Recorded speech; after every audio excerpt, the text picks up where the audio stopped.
On this week's episode of the Pit Therapy Podcast, we are talking about the band The Black Dahlia Murder. We discuss how this is one of the few death metal bands that we listen to, and the reason for that being that they seem more like hardcore kids playing death metal music than actual death metal musicians.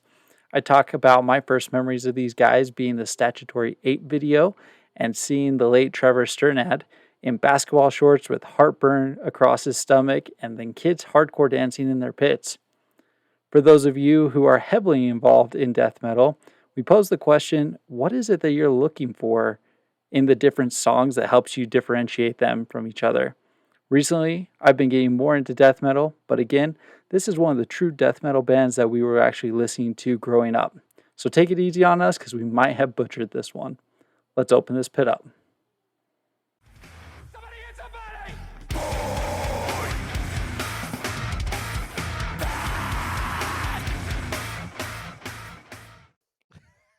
I don't even know what that means. Dude, so, okay, never mind. Go ahead. Welcome to this week's episode of the Pit Therapy Podcast with me, Trevor, and I've got Kyle again this week. What up? Dude, it's good to be back. Like a normal episode back. Right. I know, because, dude, it's lame. Like, I hope people enjoy listening to us. Like, if you listen to us and don't enjoy us, then you need to, like, rethink your life. So I hope you enjoy it and enjoy us. Because I thoroughly enjoyed doing this. And the month or so that I've been gone, I've like really missed it. I've really missed just having really dumb takes and talking about music. Like I've seen all these things on social media and I'm like, man, I wish I could tell Trevor this really stupid take that I have on his band and for you to make fun of me. But you know, cause like my wife it just looks like glazed over, you know, like, what are you talking about? It just doesn't hit the same. No, it doesn't. It just doesn't hit the same. I mean, it's been a legitimate month. The last episode where it was like an episode, not the interview with Mike, was Shai Halud, which we put out on June 17th, and we're recording this on July 17th. It's been a month, bro. And then to just come right back and to interview like a band that I've enjoyed for almost 20 years, you know, it's crazy. So like that was such a cool experience. It was, which if you haven't listened to that one, go and catch our last episode. We interviewed Mike Perez of No Bragging Rights. He does the Walking Blind podcast. That was a ton of fun, and we really appreciated him jumping on. That was awesome. Yeah. So, well, dude, we got a month of catch up to do. I know. So, what do you got for me? I mean, like I haven't listened to a ton of music, I guess. Like I was in Guatemala. I was in Guatemala for like 2 weeks. I didn't even have cell service, so I didn't really like listen to much. You know, I think we talked about a couple bands. There's like this band from Texas that sounded like an old school MySpace band, which was kind of cool, but I can't remember what they're called. Sentiment? Is that who it was? Oh, okay. Maybe that's who it was. Scourge, man. But Scourge is a band you've texted about multiple times. Did you finally listen to them? Yeah, dude, I've listened to Scourge. Okay. And I listened to that album specifically when you sent it over. I listened to 3 or 4 of the songs just the other day. So, you coming back? Dude, I kind of. But it's weird because, like, I found this weird pocket of metal that I've enjoyed. Things like Scourge, Power Trip, like Power Violence, like stuff that's thrash-based. And see, we're going to get into it because the Black Dahlia Murder is not the metal that I'm into.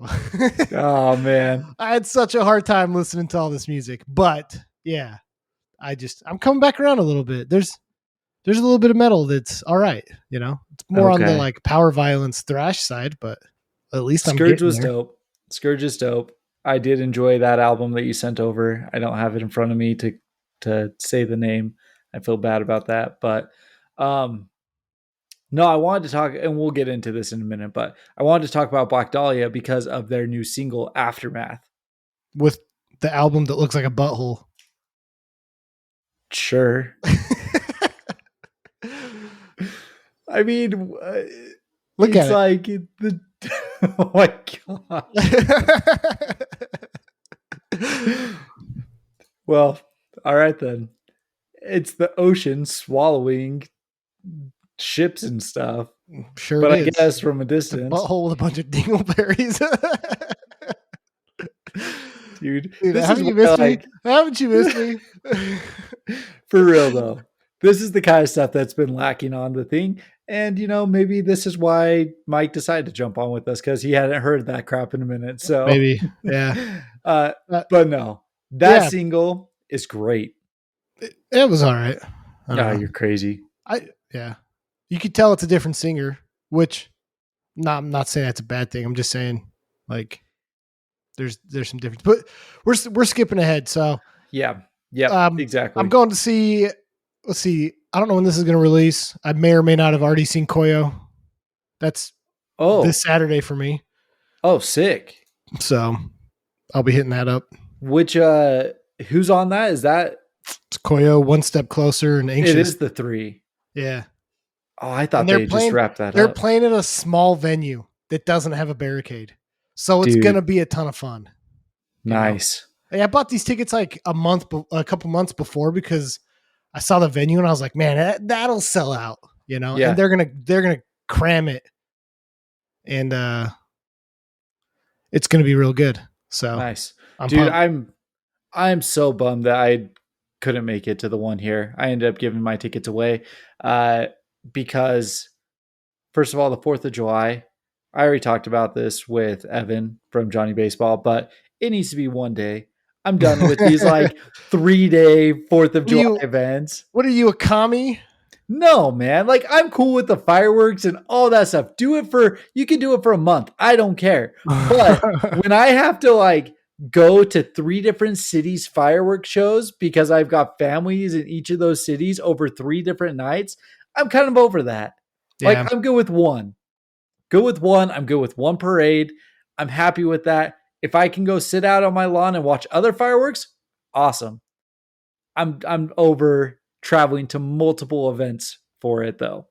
But kids had fun, so That's good. that's all that That's really good. matters, right?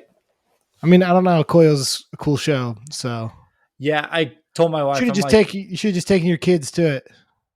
I kind of told my wife, I'm like, I don't know if I'm going to fireworks, and she's like, no, you're going to fireworks. I'm like, well, looks like it's contest time then. So yeah, that was cool though that you did that, dude.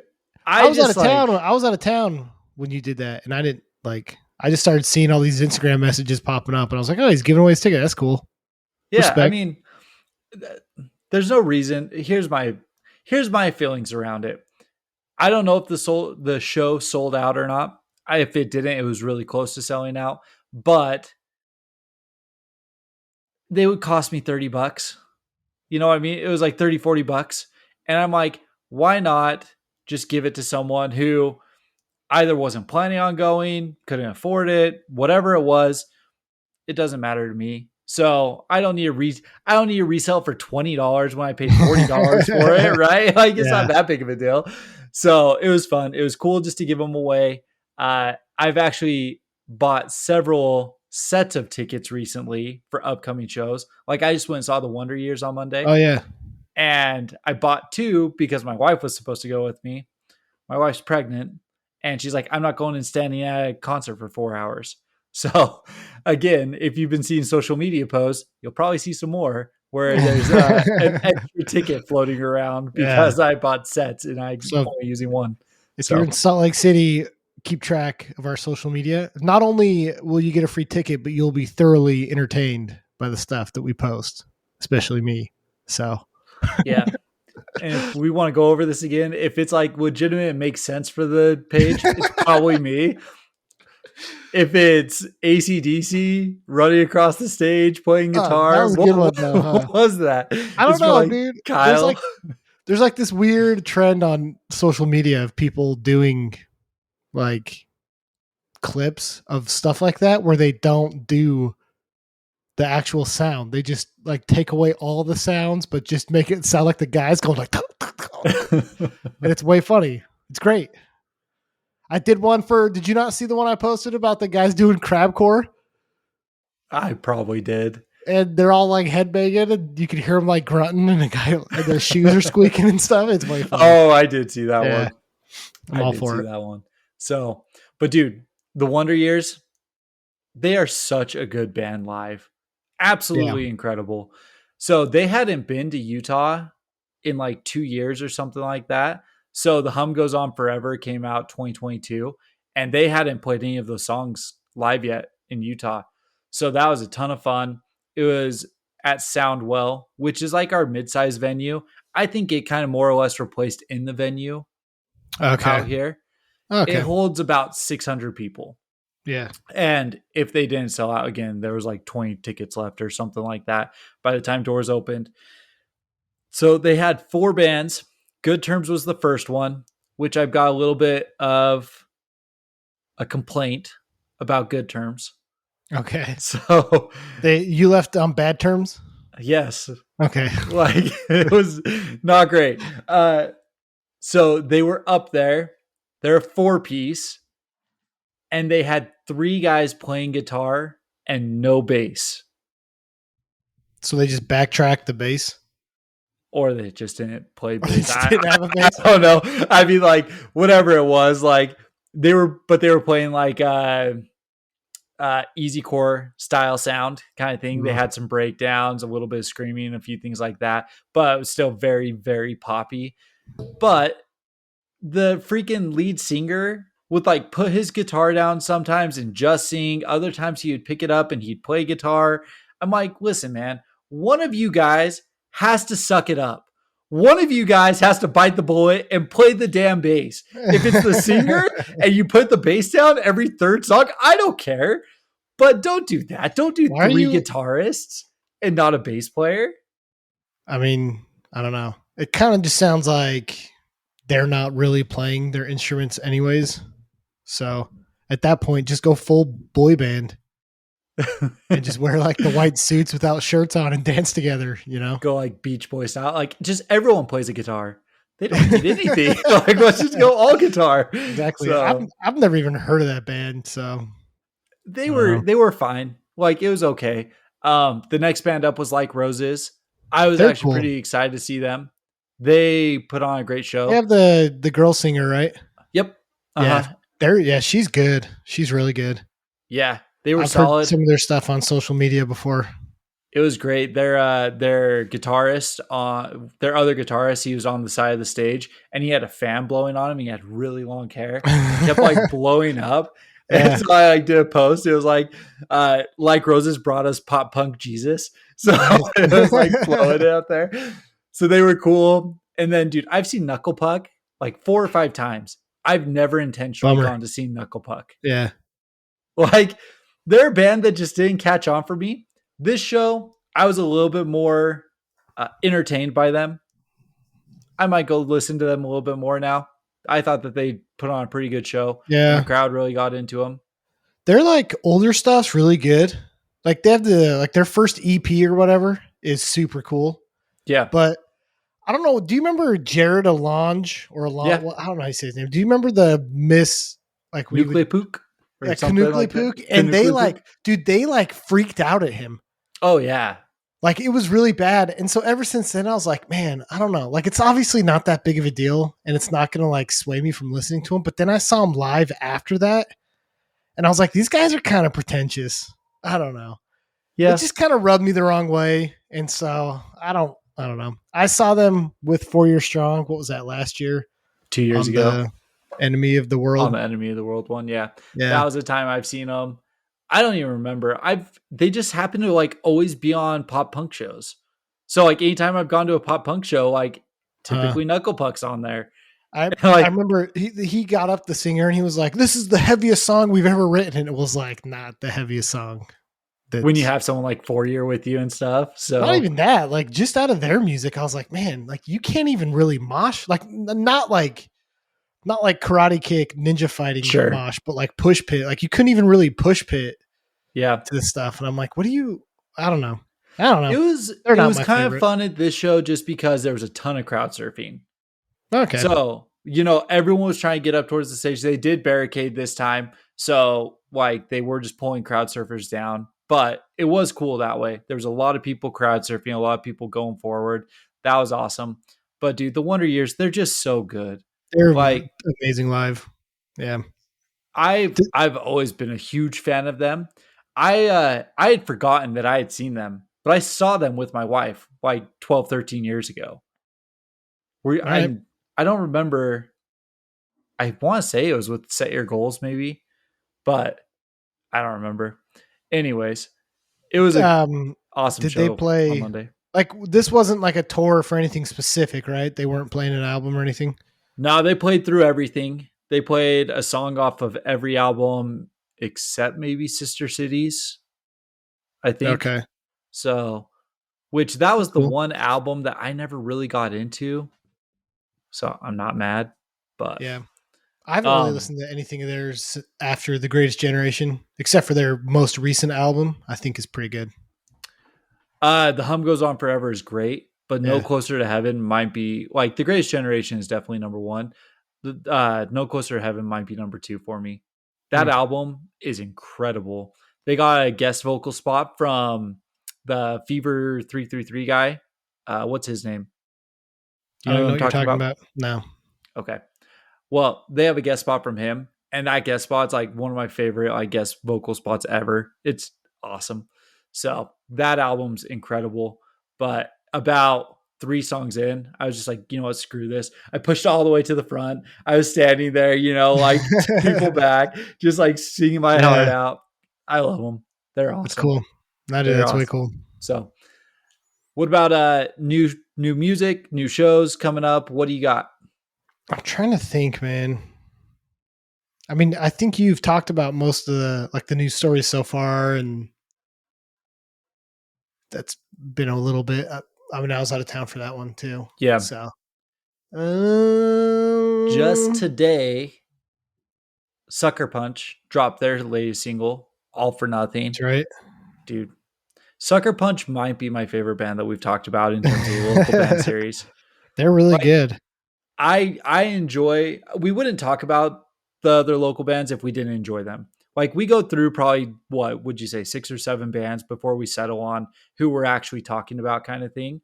Yeah, So everyone we talk about we like, but Sucker Punch is the one that I keep going back to them. So I'm super excited for this. All for Nothing. It's great. That's a single to go check out for yeah. sure. So the new Reviler is awesome. Oh yeah. Uh, I'm sure we will probably do like a local episode on those guys. I don't know how local they are, but they're really good. The new Gagging Order. I don't know if we've talked about that. Their new album is super cool. Yeah. Did they It get a new was vocalist? no, but dude, No, at least I don't think so. From everything I can see, it's the same guy. it's freaking Uh heavy. it got way heavier. I Yeah, really liked it. I thought that how they recorded it sounded good. I thought the way they took the sound went really well. I thought it was cool. I thought it yeah, was great. yeah. That's all I got. I don't know. I'm sure there was more. Yeah. Um the shows that got announced, well, one show that got announced that I'm super mad is not coming through Utah is Norma Jean and Darkest Hour, but Teeth from Yeah, I saw Canada's that. on there Hmm. and they're playing like the Canadian dates in the Northeast. Dude, I want to see Teeth so bad. Like that is the band that like I have been listening to these guys for years now, like 3, 4 years, and I want them to come through like more than any band right now. Yeah, I think it'd be absolutely incredible. I So didn't I'm even know they were super, still like doing crap. So yeah. I mean, I don't know how active they really are, kind of thing, but they post and they're consistently mm, kind of updating and they're doing stuff. They just like I don't know if they are all in jobs or whatever and just don't have the time to do like big tours or anything like that, but they're still playing. yeah. I freaking love them. And it makes Um, me very sad. I saw that Zabalban Speed show that got announced for Texas. That's cool. I So didn't see that one. yeah, it's like end of September or something like that. That's So sick. yeah, Will you I'm gonna you'll try and go hit out that to one up. that one? I'm gonna try to. Yeah, Dude, Zabalba was fun. And Speeds. I like Speed. You guys I can don't. crap on them for their sellout, but I like them. I mean, yeah.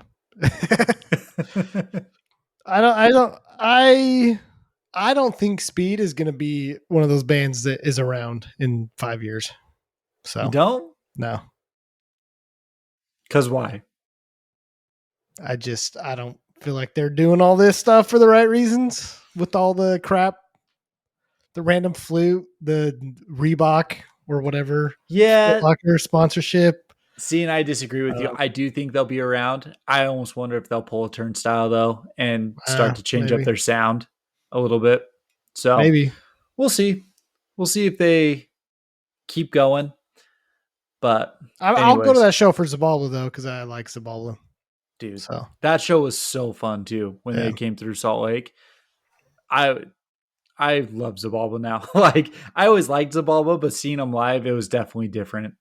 So, all right, one last thing that I've just got to get off my chest. We need like dynamic pricing for concerts based off of height. So, like, if you're like a 5 foot nothing person, you should basically get a free ticket. You should be able to go in the door and not have to pay.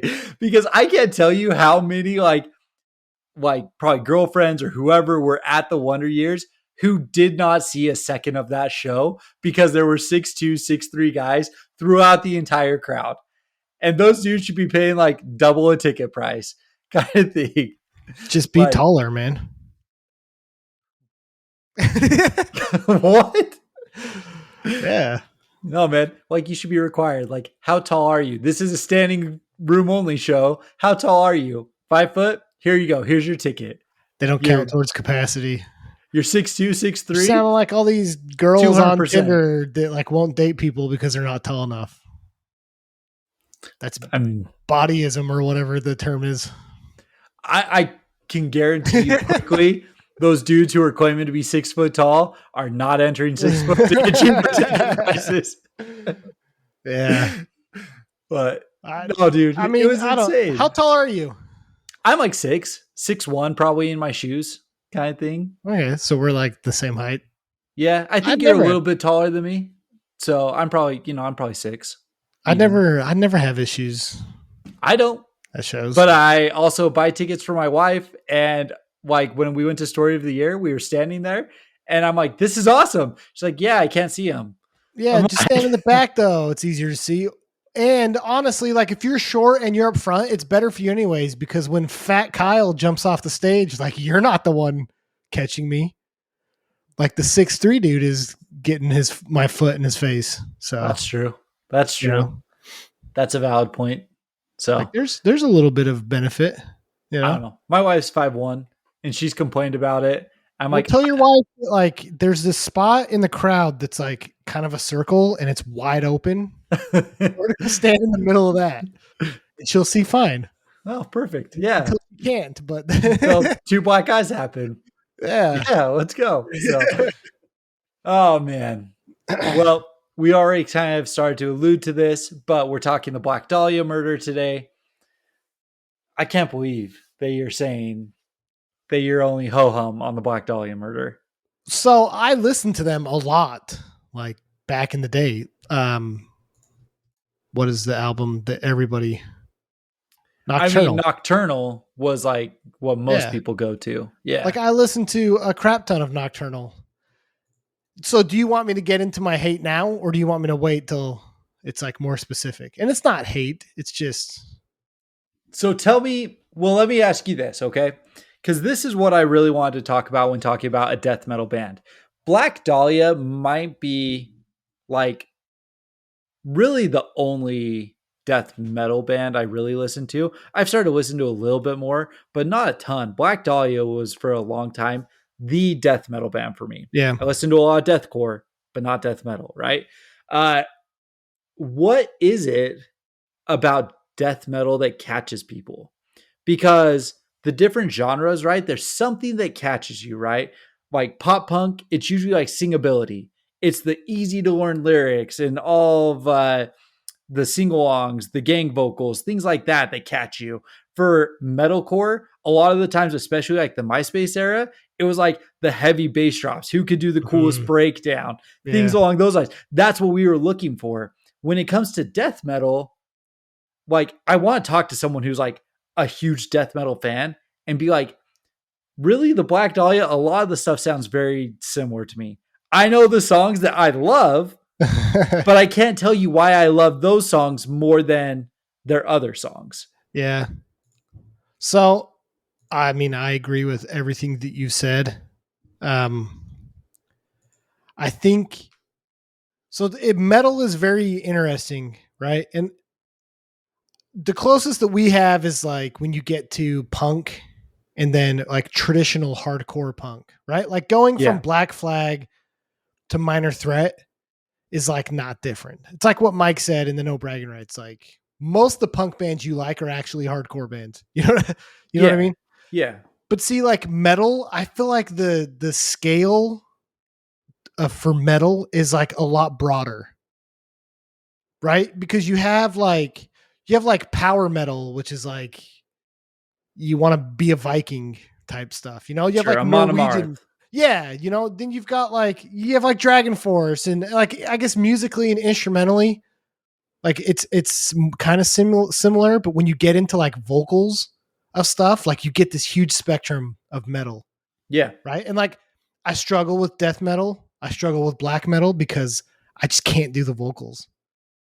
Like Really? I was struggling with the Black Dahlia because like I don't like the gremlin sounding and I don't like the like getting your bowels removed through your butt, growl.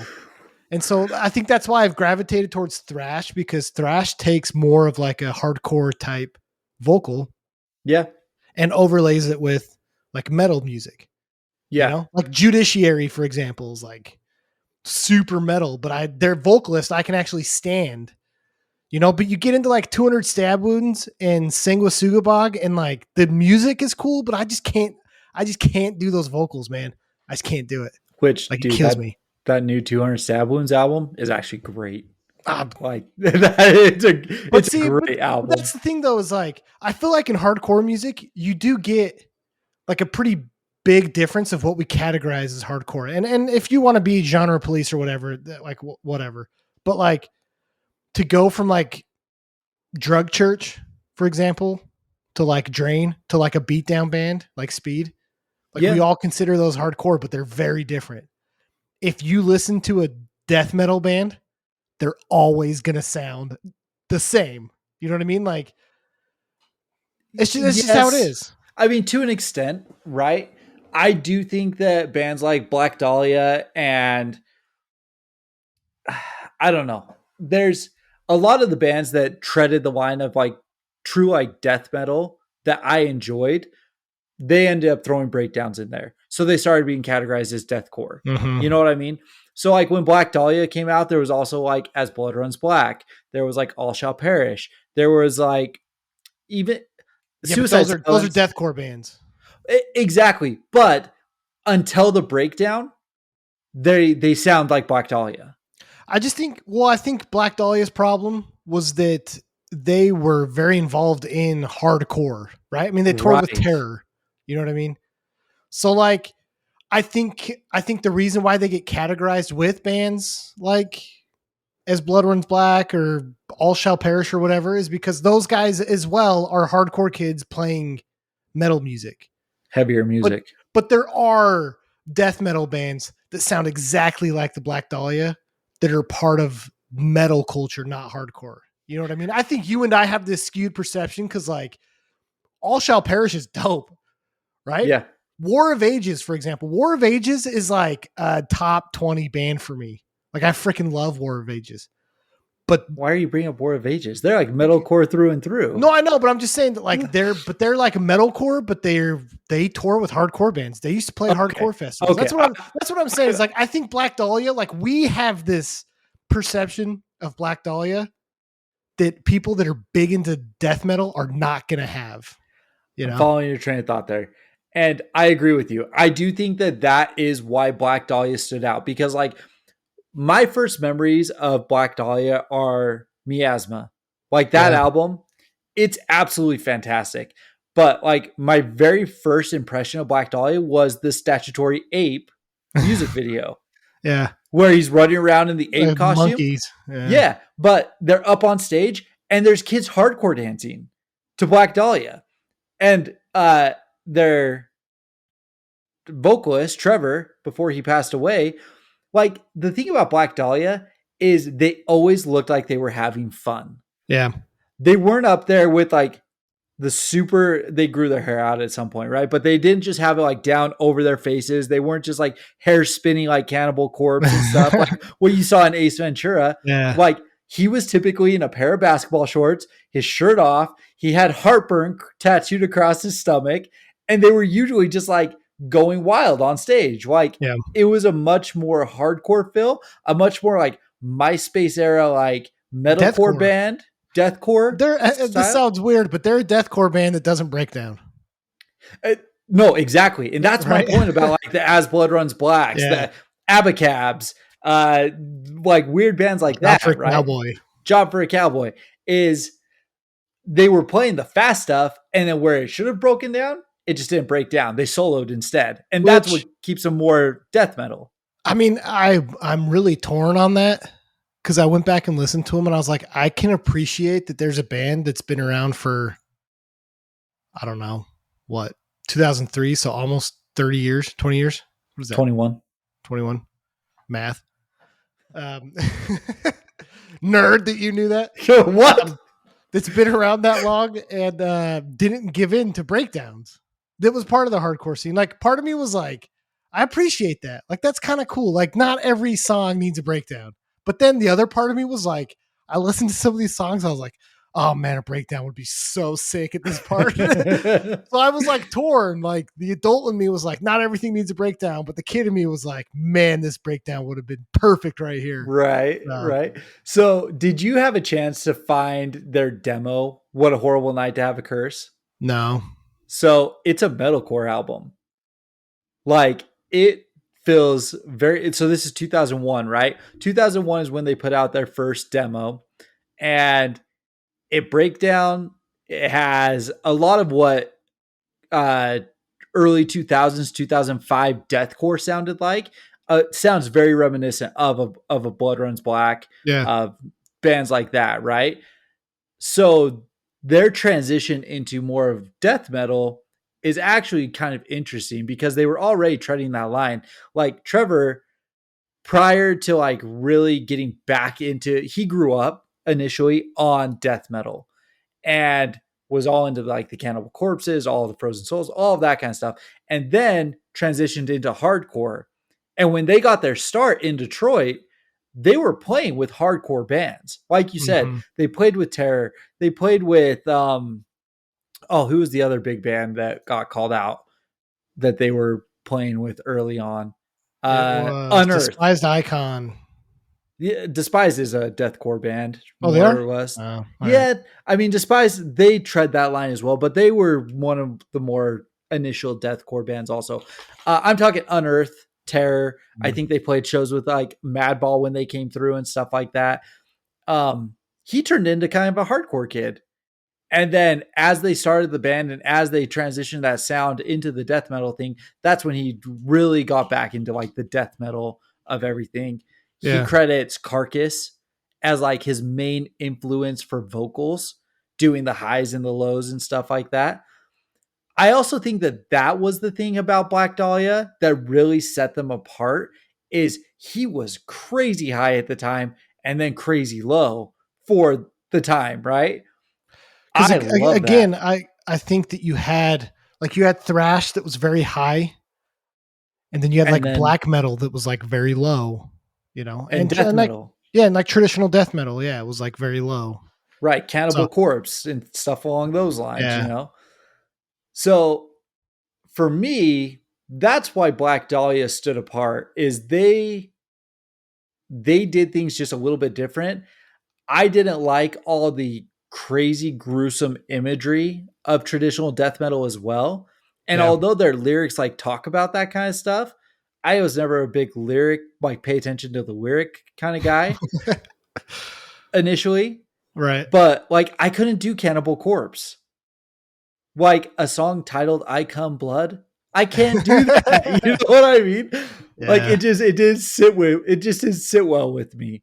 So Yeah. that was the reason why like Black Dahlia stood apart, in my opinion. Yeah. No, I mean, I agree with that. I going back and listening to them, they're probably from a skill standpoint one of the most technical and skilled musician band that we've talked about. They're incredible. Yeah. I mean, the drummer dude, like is he stabbing himself with like an EpiPen or whatever before he plays? Because it's just like the dude doesn't stop. Like it's crazy, you Right. know? And they've actually gone through a couple drummers. So kudos to like those 3 or 4 guys that Yeah, they've gone through too yeah. to all do the same thing. And even But like the vocalist too, because like that's not easy. And it's just one thing I appreciated about him is it's just in your face, like all the time. yeah, Like there's a few parts where it's got like a musical bridge, but then everything else is just like in your face speed. And I mean, it's cool. If you like that kind of music, these guys are like, like the beacon of what it should be. sure. Sure. So where I mean, I assume that you were miasma as well getting Yeah. into this. Yeah. So you've now listened to Unhollowed. Like at I what point actually like Unhollowed the best. I think that's probably my favorite album of theirs. I actually agree with that. I think Unhollowed is Yeah. incredible. I really like miasma just because this is another thing I was thinking about. If a band has been around for let's say 15, 20 years or whatever, if they put an album out in 2005 to 2008, it is 90% of the time going to be my favorite album. Like Okay. it's what I grew up with, right? It's what I listened to the Yeah. most of probably, and it was my introduction to most of these bands. So miasma is like really high up there, even though a lot of people like Trevor specifically even was like, yeah, miasma wasn't our best. It's like very, very low on his list. So it's always crazy to me. But Unhollowed is incredible, specifically Funeral Thirst. Yeah, That dude. song, dude, So freaking just good. rips Yeah. front to back. It has a little bit of a heavier, chuggy feel kind of thing too, which I feel like is a little bit more that like hardcore style, that metalcore style that they were doing just prior to it. So I just feel like what I liked about it the most is it didn't feel super polished. Like it still yes, felt pretty raw, which I think like lends itself very well to this kind of music. Like some of their later stuff that gets a little overproduced, over polished. It just feels boring to yeah, me in that sense. Cause it's like there's no way that you're that on time with stuff. You know what I mean? right. But this album felt raw. It felt like they were actually playing stuff. And this was one of cause I listened to everything. And if you played me a song, I couldn't tell you what album it was from unless it was a song from this album. Sure. You know what I Okay. mean? Everything else was just like you could play it and be like, well, that's a cool Black Dahlia song. I have no idea, what album it's See, from or anything, right? and that's probably like how I feel about like miasma is I know a lot of the miasma songs, like A Vulgar Picture, that is Black Dahlia for me. That opening riff, the Yeah. dude, I can't tell you how many times I listened to that song, like just over and over. Like that to me was Black Dahlia. But those 3 songs, Statutory Ape, A Vulgar Picture to Novelty Crosses, like those 3 runs right there, I freaking love it.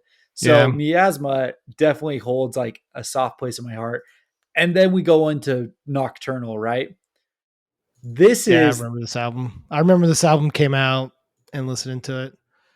And I remember my mom like walking in on me. I think I was playing like Doom or something, and I'm like blowing up demons or whatever. It's all gory, and I'm listening to this, and she's like, "What the hell is wrong with you?" But yeah, sick album. yeah. This is where I feel like they started to polish up, right? Yeah, Unhollowed, Miasma, it still felt raw. It still felt, uh, like you said, there's very subtle, like you can just hear that they're playing it live kind of thing. Once you get to Nocturnal, it starts to hmm polish a little bit, and which I think this Oh, go ahead. No, no, go for it. I was just gonna say, and I think that's why this is the last album that I think I really like from them, is because everything after this, it's like I'd rather just. I'm gonna pull Josh here and just be like, I'd rather listen to Miasma or Nocturnal. Right. So, I mean, this album is incredible. It's incredible, and I think that's why. But everything else after it just felt like maybe that's just death metal in general. But everything after it just sounded the same or not as good as this album. Sure. Yeah. No, I agree with you. I listened to a lot of Nocturnal. I remember when Deflorate came out, and it just didn't catch me the same way. It started to get, I don't even know the way to describe it. It was like really technical. It was it wasn't as heavy. It was like usually it was like a little bit higher up versus like the lower end of the guitar scale kind of thing.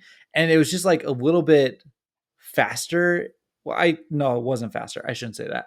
Uh I don't know. It was different. And this is the album that lost me. Yeah. It got a little bit power metal-y to me. Yeah. I was Maybe just that's the thinking way it. to It felt like Dragon Force that screamed. Yeah. Yeah.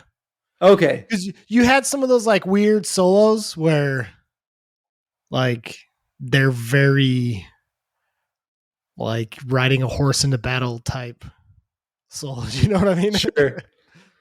Which is kind of funny because I actually like that. Like 3 inches of blood. That's what I like about 3 inches of blood. That it's like the triples that you're going into. It's Yeah. like gallopy kind of thing. See, You know I what I can only mean? take like again, and this is my problem with metal, and this is my problem with a lot of the stuff is like I can only take one band of doing that. Like I'm not going to listen to 100 bands that sound like 3 Inches of Blood. I'm just going to listen to 3 Inches of Blood. Sure. That's how I feel about the Black Dahlia. Like I'm not going to create a playlist with 100 death metal bands that all sound like the Black Dahlia. I'm just going to listen to Black Dahlia. But I couldn't tell you a single song from this album though, if you played it for me. Yeah. I mean, at this point, this is where a lot of their albums start blending for me. I really liked once we start going deeper into this, like the album Ritual, I thought was great. I actually really like Verminous as well. And Nightbringers is a great album. But like Deflorate, Everblack, Abysmal, Verminous is they're pretty all good. I feel like they're all the same, you know what I mean? So Yeah. um when was it? I think it was 2000. They go on tour with Cannibal Corpse. When was that? Probably when they released 2000. Nocturnal, 2007, 2007, Yeah. 2008, I think is when they went out with Cannibal Corpse. I feel like that was the change for Black Dahlia. That's where all of a sudden Black Dahlia, well, number one, Nocturnal was an incredible release. It performed really well. It made the Yeah. Billboard, what, top 100 or something like that. Something like that, yeah. And they got recognized for it appropriately. And then to go out with arguably the kings of death metal in Cannibal Corpse solidified who they were in the death metal scene. So maybe that's part of what some of this change was as well. Like they didn't really change their sound. They stuck to who they were and what they Yeah. were doing and stuff. But it was like 2007, 2008, where all of a sudden they stopped going with hardcore bands Yeah. and they start going with death metal bands. Right. They headline Ozfest. They headline Summer Slaughter Tour. They go out with, you know, I mean, after that, they toured with like Amon Amarth and yeah, Children of Bodom and Children of Goat Whore. Bodom, Goat Horror. Yeah, exactly. You get Yeah. a bunch of those kind of things versus maybe some like the hardcore bands or even deathcore bands. Like I do know that Whitechapel was on some of those bills, Suicide Silence was on some of those bills and things along those lines. But deathcore, people who like death metal hated deathcore. And people who liked metalcore weren't as heavy into deathcore.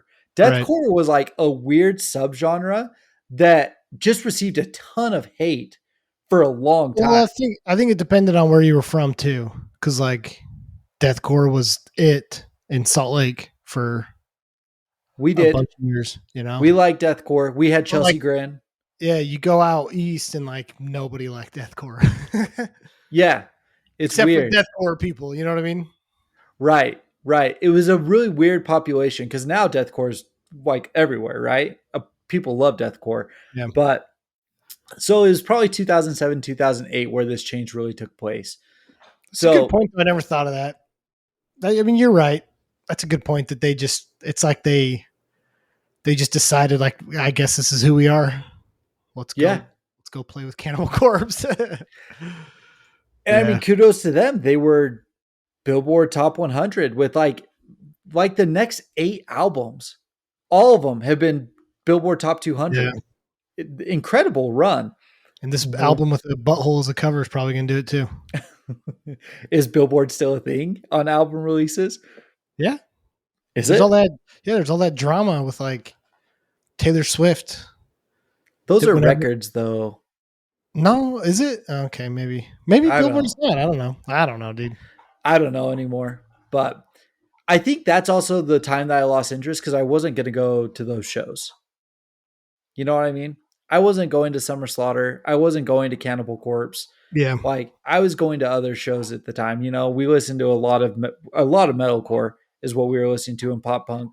So but we listen to a lot of because this is kind of in the same vein of like we listen to a lot of metalcore, but not the like pierce the veil metalcore. Not what people call metalcore now, which was very death influenced. You know what I mean? sure, Like we were still on the hardcore side of metalcore. yeah. I mean, we were on the MySpace side of metalcore. Yeah, which like I don't know, which I still think was because like we've talked about a lot of a lot of shows. Like we went to like I don't know, like yeah, we never went to like the Cannibal Corpse because like we were never like on that side of the spectrum of it. Right. You know what I mean? That's like We that's the had, point I'm trying to make. Look, I we had got a like couple friends worms who eating my were. brain. I don't know how to talk anymore. We had a couple friends who were that I can remember who like all the time they were like, "Hey, are you going to this show?" I'm like, I'm just not. Like, Yeah, I don't want to go and I gotta go see watch. Guar and get Yeah, animal which blood thrown on me. You know? to be honest, I'm actually a little disappointed. I never saw Guar. Like that might be a band that I would maybe go see, kind of thing. Same thing with Cannibal Corpse. I might go see them just because at this point I feel like I should, kind of thing. Yeah, So, which after seeing Dying Fetus, I'm much more inclined to go to like that type of show. But going back through now and listening to the rest of the albums, the last 5, Ritual, Everblack, Abysmal, Nightbringers, and Verminous, which of those albums like stood out for you somewhat, or did you have at least some connection with? I couldn't tell you. And I know I'm giving I did listen to him, so I'm not pulling a full Josh here. I did listen to him, but dude, nothing. Like I don't know, Verminous maybe because it's the most recent one, and I don't know. Okay. They all sounded the same, dude. Look, I mean this band's like it is what it is. They're a good band. They're good musically, like talent wise. You know, if you like death metal, I'm like almost guaranteed you like these guys. I just like I don't know. None of Yeah. all those albums are the same. I couldn't tell you. I couldn't tell you. And when I listened to them, I kept looking for things like, oh, I'm gonna point this out to Trevor. I couldn't find anything because I was like, oh, it's all the same. Sure. And if you like that, it's not a bad thing, right? I listen to Right. melodic hardcore. It all sounds the same, you know. Sure. That's So true. I get it. So I liked Ritual. I thought it was cool. I did do some read up on Ritual, and during this time, Trevor got really into cults. So a lot of like the songs are based upon like his research. Oh, and, like he wrote about them. no, like he was like part of like 4 different cults. Oh. No. What is it that Creed says from The Office? That like you have more fun as a follower, but make way more money as a leader.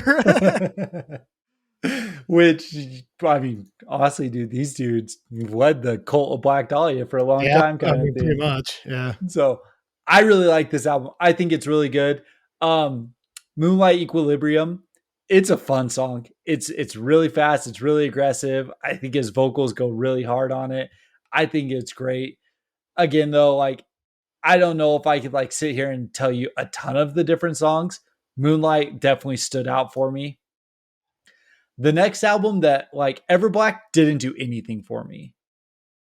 Everblack's like the album that I couldn't think of anything to talk about for Everblack, which maybe a lot of people are going to give me hate for. But this 2013, this was just like a lost era of music for me kind of in general.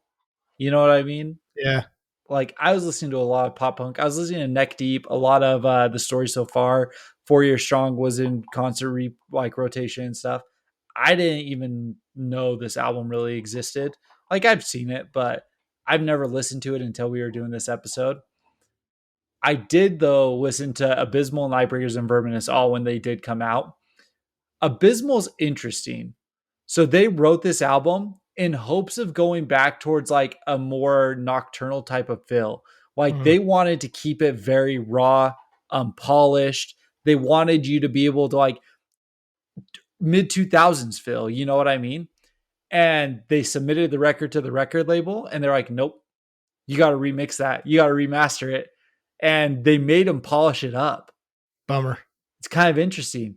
Yeah. There's the other thing that happens on here is there's some gang vocal parts, That's like right. in Vlad, Son of the Dragon, which maybe that happens on other albums and I just didn't catch it. But this was the first album where it was like it caught me that they were doing some gang vocal parts. Like right at the beginning of Vlad, Son of the Dragon, it almost feels power metal type, a Oh, Monomarth yeah. Yeah. style. You know what I mean? So, and this is the first like album art that I was like, meh, I don't love that album art because it has like I don't mind it actually. the bodies being torn apart. Oh, is that what the? I don't know, dude. Okay. Like I All right. actually like the majority of their album art, even It's like like is it like a Miasma.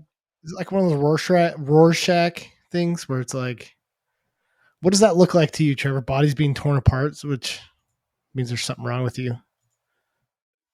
There's literally bodies along the bottom of that have impalement and guts coming out. I don't know what you're talking about. You're No, I can smoking see it crack, now. bro.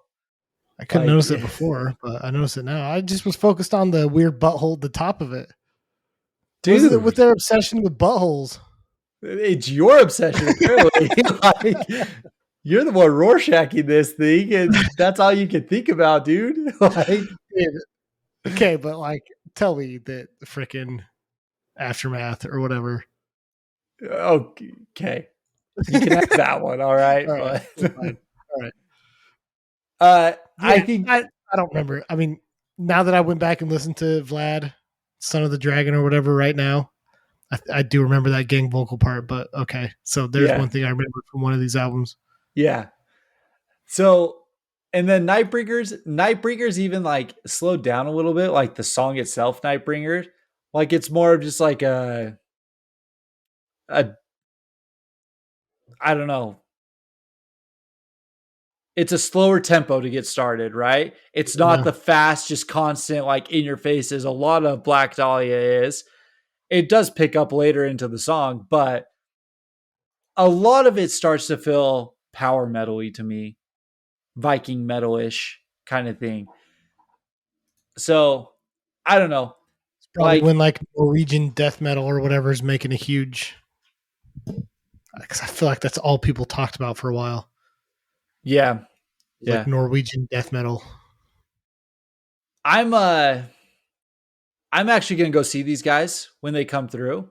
They're coming through with Dying Fetus, Angel Maker, and I don't remember who the other band was, but I think that it's going to be really cool.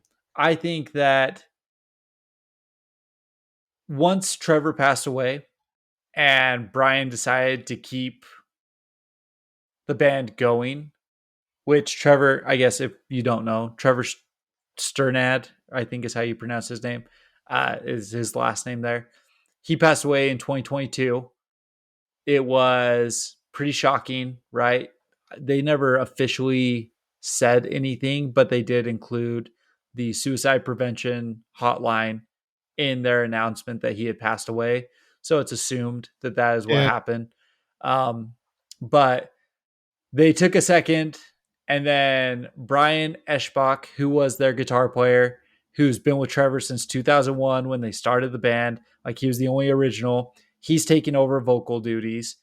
And they brought back Ryan Knight, who was their one of their main guitarists, I think from like 2008 to 2015 or something like that. I want to say Abysmal was his last album, or that was the first album he wasn't on. I can't remember exactly, but they brought him back. So Yeah. you're going to get a lot of that middle fill. You're going to get a lot of like the Ritual, Everblack, Abysmal type of feel off their new songs. But I thought that the new single was great. Aftermath, it's incredible. I think it's incredible. But I'm Yeah. getting more into death metal now. Like it, so Yeah. You can you know, start painting your face white and doing an yes, upside down cross and stuff. absolutely. So So I thought the new single was good. Um, it's he does a good enough job, and I'm not saying that as like a dig at him. This is like no one's gonna replace Trevor, right? right. But he does a good enough job to make it feel like Black Dahlia. And Eh, I don't know if they could have brought in a new no, vocalist. they couldn't have. And so I'm friends with a guy down here that is like a diehard um, Black Dahlia fan. Okay. Listen to him always. Um, and he like so this is like his favorite band is Black Dahlia. So he did I lose you? Oh no, never mind. He says that he likes the new single, and he's like, as somebody who's lived and breathed Black Dahlia, he's like, that's like the greatest honor that you could give anyone. That like musically and like vocally, it's all like up to par, and it sounds like Black Dahlia. And he said he proved that same point. He said it's better that they did that instead of bringing someone else in and trying to put their own stamp on the Black Dahlia when that's not what they need. You Right. know what I mean? They don't need the band to change. They need it to be the Black Dahlia, you know? Right. And so I thought, I don't know, I thought that was a really cool take because it's like, yeah, you probably could have gotten another vocalist in that, you know, was very talented, that could do a lot of stuff, but then the sound starts to change, you know? Agreed. I think that by doing this, number one, I think vocal wise, lyric wise, all of that kind of stuff, he's going to have the passion for it. He's going to have the feeling for it Yeah. because he's literally been there since day one, writing all of these, hearing all of these, recording all of these. Like he's going to do them justice. There's a lot of talented vocalists, but to those guys, words are going to be words. Yeah. Yep. So, and again, we're talking about mutilating bodies, stuff like that. But Anyone can write gorecore lyrics, you know? the feeling that he has, though, his connection to Trevor and all that stuff, it's just going to make it stand apart. So kudos to them for Brian moving over to vocals. And, you know, he does a good job. I think his vocals sound good. He's not going to get you quite the gremlin high that you get from Trevor. He's not going to get you quite the depths of hell low that you would get at times, kind of thing. He's kind of that in the middle. He can go a little higher, he can go a little lower, but he's just more in the middle. So, Yeah. I like him. I think it's good. I'm very excited for the album, which is going to be called Servitude, it looks like. So that's expected, I think, to drop end of August or beginning of September. Yeah. I So, think September is what I saw. yeah, I'm looking forward to it, buttholes and all. And yeah, man, there's not too many death metal bands that I will listen to. Black Dahlia is one of them. Yeah. There's no death metal bands I'll listen to except for Black Dahlia. So Yeah. So if cool. you catch me listening to that stuff, like I don't know, something's wrong. So Gosh dang. But what I would really like to know, if people get all the way to this point and you want to leave a comment or message us on social medias, is what in death metal, if you're a big death metal guy, does separate songs. What should we be listening for that we're not hearing, kind of thing? Because at some point it did. It started to blend together, kind of thing. Yeah. There's minor things here, minor things there that I can pick apart. But after 10 hours of Black Dahlia, give or take, yeah, it kind of started to sound, well, it did. It started to sound the same. So Yeah. if there's differences, send them our way. And again, it's not our thing. I'll reiterate. I listen to melodic hardcore. It all sounds the same. But I can pick things out because I'm a huge fan of it. Maybe we just don't get it because it doesn't really click with us, you know? Yeah. But those are the things that I want to know about, right? Like we can pick stuff out of melodic hardcore. We can pick stuff out of traditional hardcore, right? Like there's things that separate bands for us. I want to know what that is for death metal specifically. Is it every death metal band or just one death metal band that's obsessed with buttholes? I mean, let's be honest. If you look at the majority of the albums, they're removing intestines and stuff along those lines. So you might be more in. Yeah, comment that too. If you're a huge fan of death metal, tell me your level of obsession with buttholes. Because I can guarantee you it's not the same level as Kyle's. Debatable. Debatable. So, all right, man. Well, I'm glad that we got back on this. I'm glad you're back. I hope your stomach worm doesn't kill you. And I'm waiting on results. I think the last thing real quick. Yeah. If anyone's, I should have done this at the beginning. And if anyone's listening to this, whatever, good childhood friend, it's got another podcast where they talk about treasure hunting in Utah. It's called Cash Me Outside. They just bumped up to like number 23 on Spotify podcast for like a history podcast. Number 23. Sick. Like super cool. Shout out to them. They're cool guys. It's a cool podcast. If you're in Salt Lake and like treasure hunting, go check out Cash Me Outside, which is a freaking genius name. Yeah. Go check them out. It's a cool pod. So yeah, shout out to those guys. So cool. Well, I think next week we're going to get back on the local band train. Before that though, we might have another interview mixed in there. So got some cool stuff coming up again. Yeah.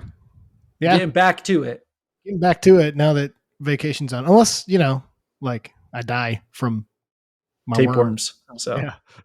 We'll just have the tapeworm get on for me. I'll just keep it in a jar behind me. Oh, dude. That's death metal enough, right? Good point. This episode is death metal through and through, man. All right, dude. Okay, well, I will catch you next week then. All right. See you, man. Peace.